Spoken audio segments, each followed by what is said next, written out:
Hi, Peter Ronan, New York Fashion Times, and we have another piece that they represent at this gallery. What artist is this one? So this is Geordie Kerwick, who is an Australian artist. Okay, and this is you said like a statement piece for them. Yeah, so Geordie began producing art about 7 years ago and was Okay. entirely self-taught, and then blew up kind of majorly on Instagram.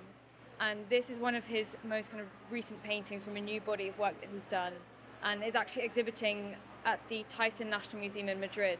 Oh, New okay. works of this style, yeah. And Okay. so he's used a lot of he has his own iconographic language which he's constructed, and the kind of motifs which reference popular culture. Like he listens to Radiohead as he paints. But he's also very interesting. interested in like Matisse, Cy Twombly, Helen Frankenthaler, and also kind of 20th century literature like Charles Bukowski, and kind of synthesized all of these influences with his wife and his two sons. So, Okay. for example, the divine nude figure is a kind of recurring motif in his work, and that's a reference to his wife Rachel and his kind of reference to her, as well as also drawing on ancient Greek and ancient Roman busts and nudes in that sense as well. And this Yeah, these are item right up mythical here, creatures. the mythical So- creatures. Tell me a little bit yeah, about that. so the kind of folkloric creatures is something that he first gained acclaim for and kind of renown for, specifically on Instagram actually. And he's from Australia, so I think there's kind of a strong folkloric culture within Australia itself.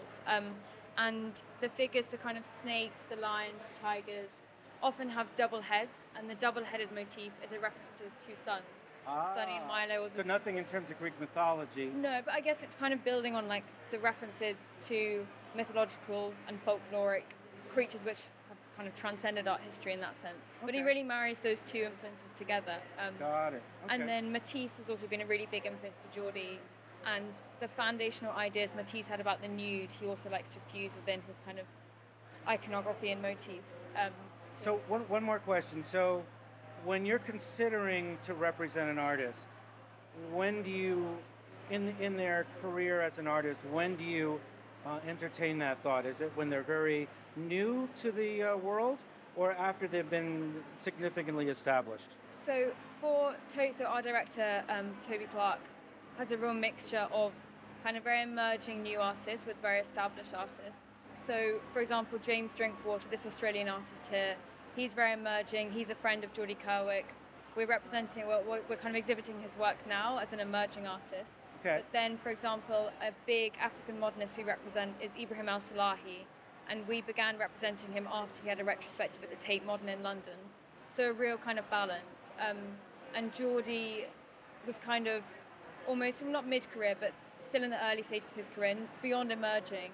But we've seen his work progress since he's been with us to kind of more complex narratives, more intricate work. So a real balance of the two, so they can kind of complement each other. Great. And then we can find his Instagram where? It's at Geordie Kerwick on Could Instagram. we just spell that, please? JORDYKERWICK. Great. And then the gallery Instagram. Is at Vigo Gallery, at VIGO Gallery, on Instagram. Perfect. Well, thanks so much for joining. No worries. Thank you for explaining, and thank you for watching. You're watching New York Fashion Times. Thank you.